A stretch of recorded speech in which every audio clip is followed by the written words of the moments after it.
tal? Qué gusto saludarle. Bienvenidos, bienvenidas a Temas del Día por Telesur. Los sucesos más importantes de esta jornada se los contamos y los debatimos también con usted en los próximos 30 minutos. Quédese con nosotros. Vamos a comenzar. Usted puede ser parte de este programa si nos escribe en Twitter. Esta es nuestra pregunta del día. Se la presentamos de inmediato.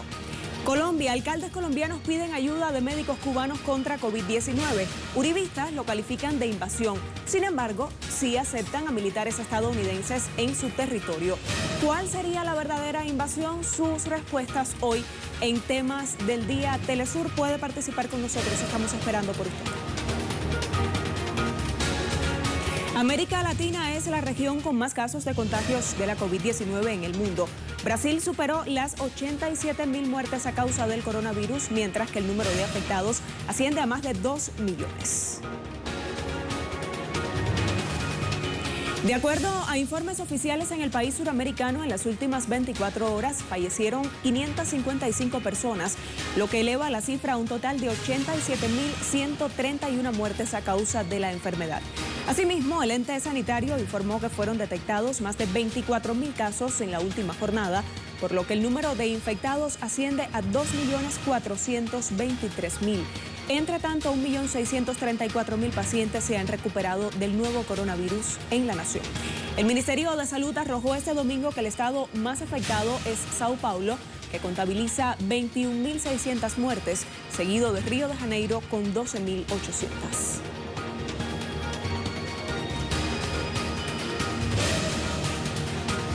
Nuestro corresponsal André Vieira nos amplía la información desde Río de Janeiro. André. Hola Janet, saludos para ti, para la audiencia de Temas del Día. El presidente Jair Bolsonaro fue denunciado por un conjunto de más de 50 organizaciones al Tribunal Internacional de La Haya por crimen contra la humanidad y genocidio. La demanda afirma que el mandatario brasileño fue negligente en su actuación de combate a la pandemia de COVID-19. El país continúa como el segundo más afectado, con 2,4 millones de casos confirmados y 87.000 muertes. Y los números muestran que la pandemia en Brasil está sin control. Datos del Consejo Nacional de las Secretarías de Salud muestran un récord en número de casos y de muertes por la COVID-19 en la última semana epidemiológica. Mientras tanto, el Ministerio de Salud hace más de 2 meses está sin un ministro efectivo. Este lunes también un grupo de obispos de Brasil divulgaron un documento denominado Carta al Pueblo de Dios, donde realizan diferentes críticas al gobierno de Jair Bolsonaro, principalmente con relación a la enfermedad. Afirman que el gobierno no tiene capacidad y ni habilidad para enfrentar la crisis en el país. Con ustedes. Gracias, André. Y en Bolivia podrían llegar a las próximas horas a los 70.000 casos confirmados de COVID-19.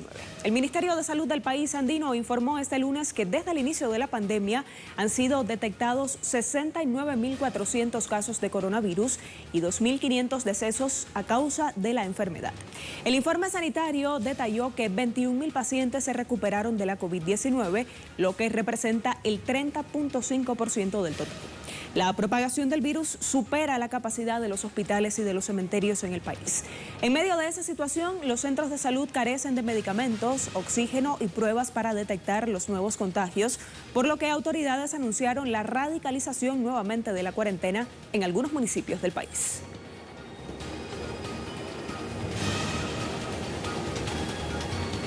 Y en Colombia, el alcalde de Medellín, Daniel Quintero, solicitó asistencia médica cubana para hacer frente a la crisis ocasionada por la pandemia de la COVID-19 en esa nación.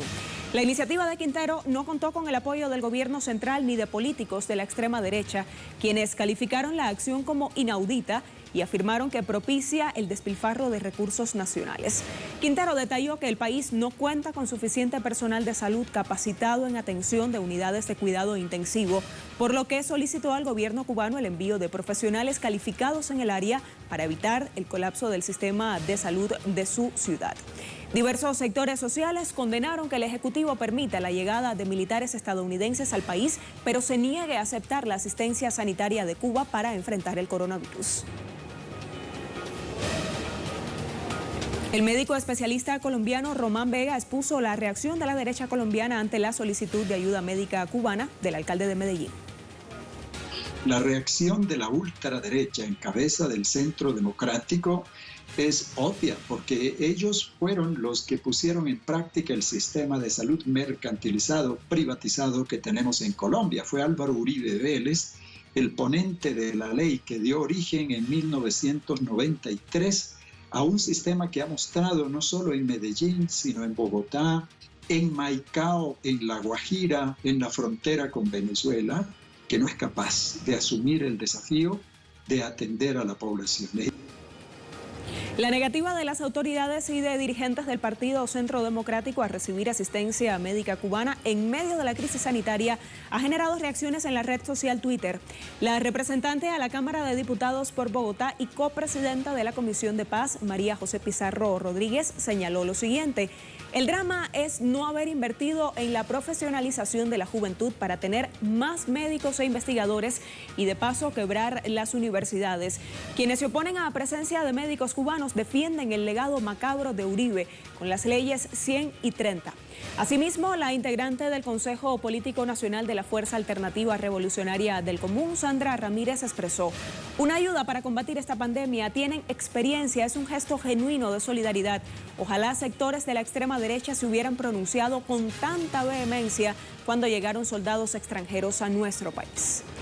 En ese sentido, también la congresista Ángela María Robledo destacó: increíble que rechacen buscar ayuda de médicos cubanos para salvar vidas, pero a los militares estadounidenses que han violado a más de 50 niñas colombianas en una década les rindan pleitesía.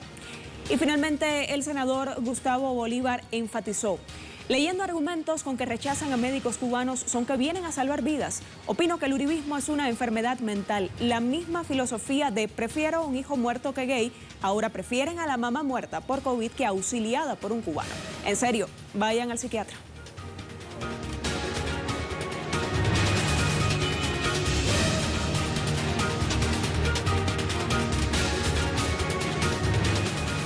Usted también puede participar del tema si contesta nuestra pregunta del día. Aquí la tenemos para usted. Alcaldes colombianos piden ayuda de médicos cubanos contra COVID-19. Uribistas lo califican de invasión. Sin embargo, si aceptan a militares estadounidenses en su territorio, ¿cuál sería la verdadera invasión? Sus respuestas hoy en Temas Telesur.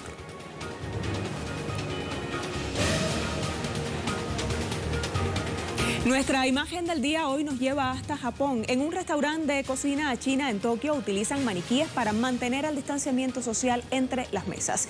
El número total de casos de la COVID-19 en Japón cruzó la línea de 30.000 y aseguran que la pandemia de coronavirus se está extendiendo por todo el país. Con esta imagen vamos a una pausa en Temas del Día.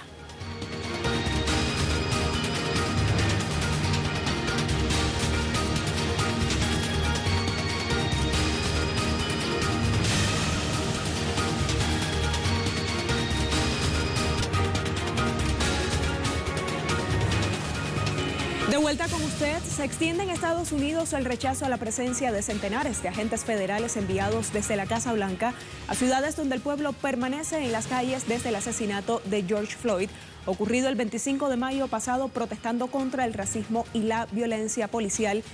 Más en nuestro segundo tema del día. El repudio no solo proviene de autoridades como la Fiscalía de Portland, que exigió el retiro de los federales, o la Asociación Nacional para el Avance de las Personas de Color, que denunció la presencia de vehículos sin placas merodeando por las calles de esta capital.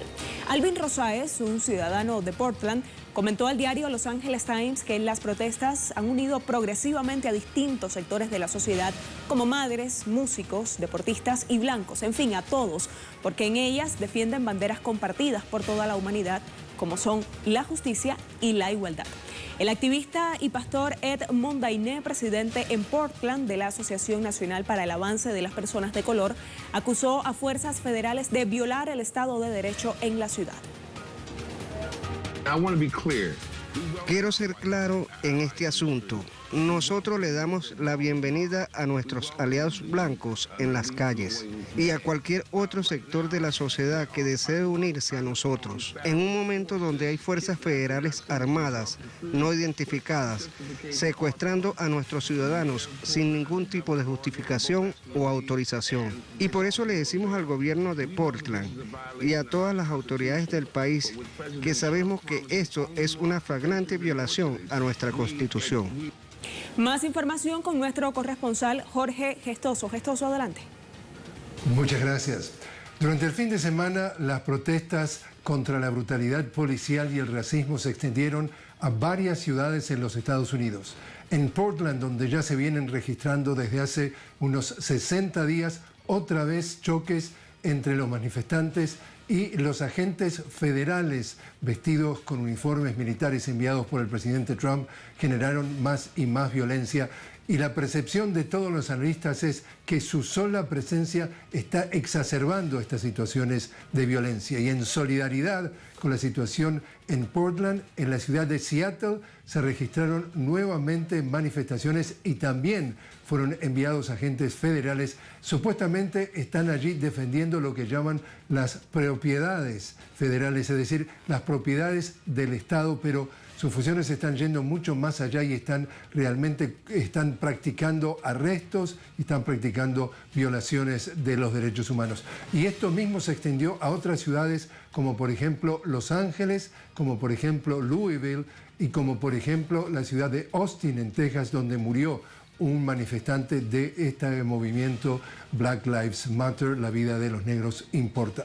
La versión del presidente Trump es: estos manifestantes no son otra cosa que anarquistas que no quieren el país y por lo tanto hay que absolutamente eliminarlos en el sentido de no permitir que se expresen, porque lo que están realizando es no otra cosa que vandalismo y creando el caos. Una jugada que, según también los analistas, es una jugada política para distraer de lo que en materia de encuestas le está costando una posible reelección por el pobre manejo de la pandemia. Está sacando esta carta de la manga, que es el hombre de la ley y el orden, así lo llama él, mandando tropas que podrían llegar hasta 75.000, dijo él, en varias ciudades del país. Eso sí, tuvo que aclarar que deberían ser invitadas por los gobernadores, tal cual lo establece justamente la Constitución, pero en el caso de Portland y en el caso de Seattle las envió sin ningún tipo de autorización, lo que también está exacerbando entonces la violencia. Volvemos contigo.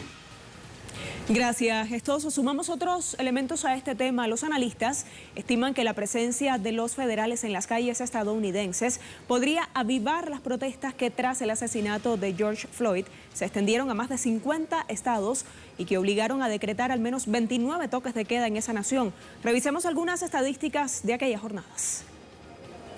Recordemos que el señor George Floyd, un afrodescendiente de 40 años de edad, fue asesinado por el agente policial de Minneapolis, Derek Chauvin, quien lo asfixió con su rodilla en el cuello durante 9 minutos. Este vil asesinato desencadenó protestas a nivel nacional que obligaron a la Casa Blanca a desplegar hasta 30.000 miembros de la Guardia Nacional en al menos 25 estados. Esta decisión fue rechazada públicamente por el alcalde de Nueva York, Bill de Blasio, quien alegó que los guardias, al no estar familiarizados con la dinámica de la ciudad, podrían provocar confrontaciones.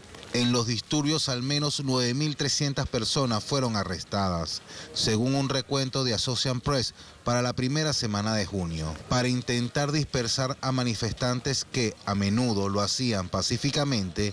En todo el país, la policía y la tropa de la Guardia utilizaron gases lacrimógenos, granadas de explosión y balas de goma. De acuerdo a la cadena ABC News, al menos 11 personas fueron asesinadas desde el inicio de las protestas el 25 de mayo y 4 de junio. En las manifestaciones que por racismo y violencia policial se han extendido por más de 2 meses.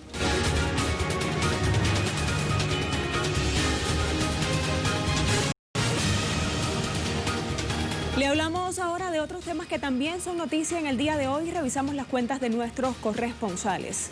Comenzamos con Eduardo Martínez desde México. El presidente de México, Andrés Manuel López Obrador, informó sobre la venta del lujoso avión presidencial que fue adquirido por Felipe Calderón y usado también por Enrique Peña Nieto. Es faraónico y un insulto al pueblo, dijo López Obrador.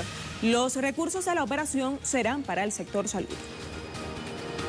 Otro tuit de nuestro compañero desde México. Padre de los 43 normalistas desaparecidos de Ayotzinapa continúan con sus exigencias de verdad y justicia.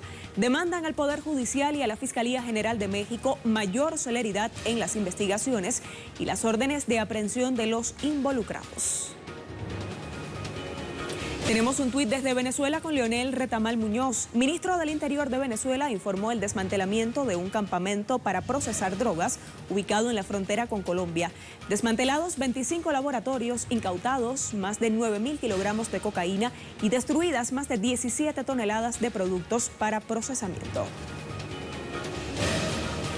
Vamos ahora hasta Bolivia con nuestro corresponsal Freddy Morales. La tercera suspensión de las elecciones nacionales abre nuevos escenarios de conflicto. Escuchemos.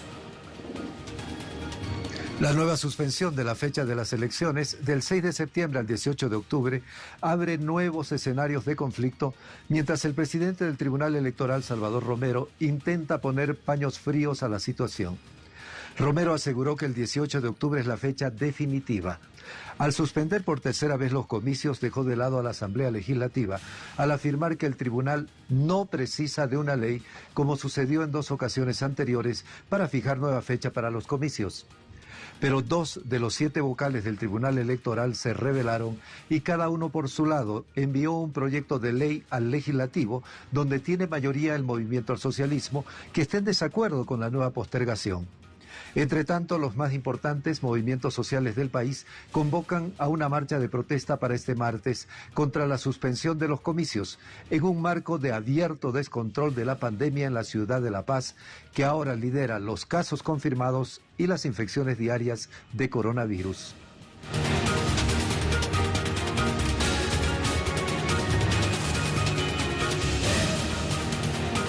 Nuestro tema en desarrollo se genera en Rusia. El gobierno de Rusia y Estados Unidos inician negociaciones en Viena en materia de cooperación estratégica.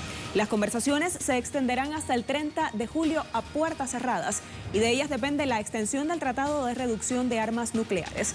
Más detalles con nuestra compañera Lisandra Andrés desde Moscú. Lisandra. Sí, muchas gracias, colega. Un gusto también saludarte. En efecto, hoy se volvieron a sentar en la mesa de negociaciones delegaciones de los gobiernos de Rusia y de Estados Unidos al más alto nivel para tratar, entre otros temas, la seguridad estratégica, la cooperación estratégica entre ambas potencias y también lo referente a los acuerdos sobre reducción y uso de armas nucleares. Estas reuniones que tienen lugar en Viena se extenderán hasta el próximo 30 de julio. No tienen previsto la presencia de la prensa en las mismas. Las delegaciones han dicho que no ofrecerán declaraciones sobre el avance de las negociaciones hasta tanto estas no hayan terminado, pero la parte rusa tiene esperanza de que durante estas conversaciones las 3 comisiones que participan de cada país logren ponerse de acuerdo y se logre realmente extender el tratado de reducción de armas nucleares, que será uno de los temas que sin dudas centran estas conversaciones, pues es un tratado que es actualmente el único tratado que está vigente entre los gobiernos de Rusia y de Estados Unidos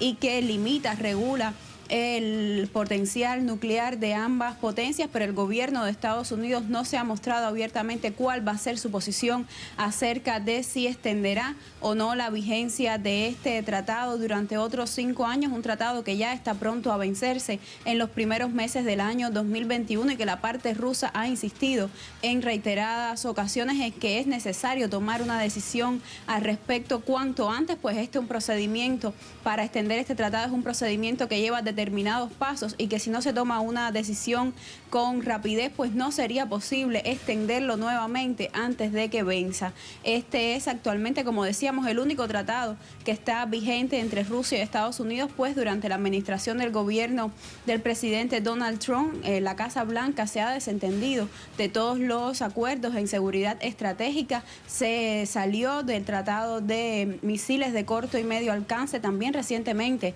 salió del tratado de cielos abiertos y ahora pues está en duda si permanecerá o no firmando este tratado de reducción de armas nucleares. La pasada ronda de negociaciones entre Rusia y Estados Unidos, que se celebró también en Viena a finales del pasado mes de junio, concluyó sin grandes conclusiones. No llegaron a ponerse de acuerdo las dos delegaciones, pues el gobierno de Estados Unidos exigía condiciones que Rusia no estaba dispuesta a aceptar y por tanto entonces en esta ocasión puede ser prácticamente una de las últimas oportunidades que tengan los dos gobiernos para lograr llegar a un acuerdo sobre este importante tema. Esta es toda la información que tenemos por ahora. Estaremos al tanto de si surgen nuevas declaraciones de las dos delegaciones que están acompañando este proceso de intercambio. Por ahora volvemos con ustedes a Caracas. Gracias, Lisandra, por el reporte. Vamos a revisar ahora nuestra pregunta del día para conocer las respuestas que usted nos hizo llegar al inicio del programa. Les preguntábamos: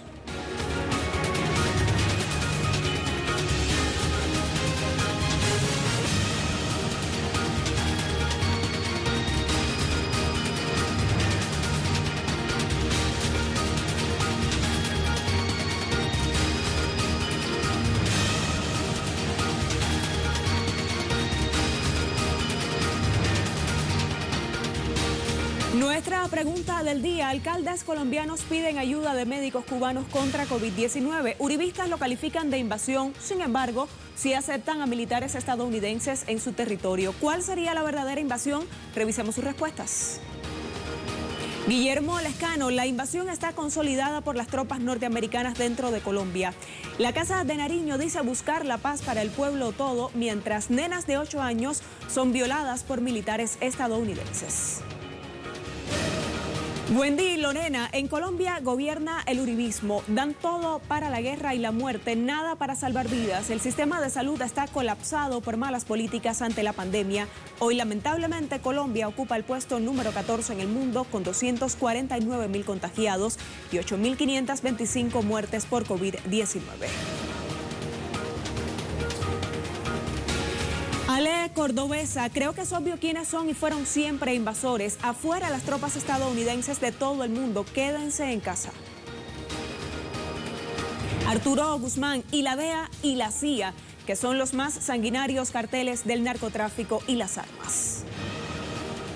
Omar Ricardo: que todos los uribistas son unos asesinos y violadores de los derechos humanos, y prueba de ello los falsos positivos y la captura reciente de unos tipos, y que paracos resultaron ser efectivos de la FARC y el asesinato diario de líderes sociales, pero serviles a Estados Unidos, lamentablemente. Andrés dice así: la hipocresía de la derecha colombiana es un signo de la decadencia de la burguesía a nivel mundial. Miguel Bolaño: la verdadera invasión es la que protagoniza Estados Unidos con sus tropas en mi país. Los médicos cubanos salvan vidas por todo el mundo. Las tropas yanquis llevan muerte y destrucción a donde van. Duque es un vasallo yanqui y como tal obedece los dictámenes del amo yanqui.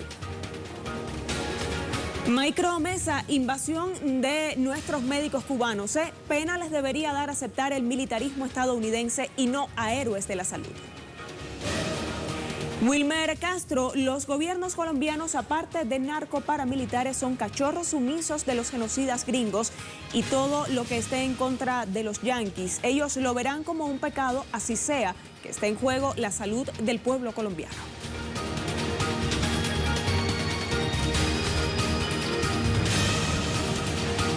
Los dejamos ahora con nuestro video web del día. Muchísimas gracias por sintonizar Temas del Día, siempre por Telesur. Un gusto encontrarme con usted. Nos vemos.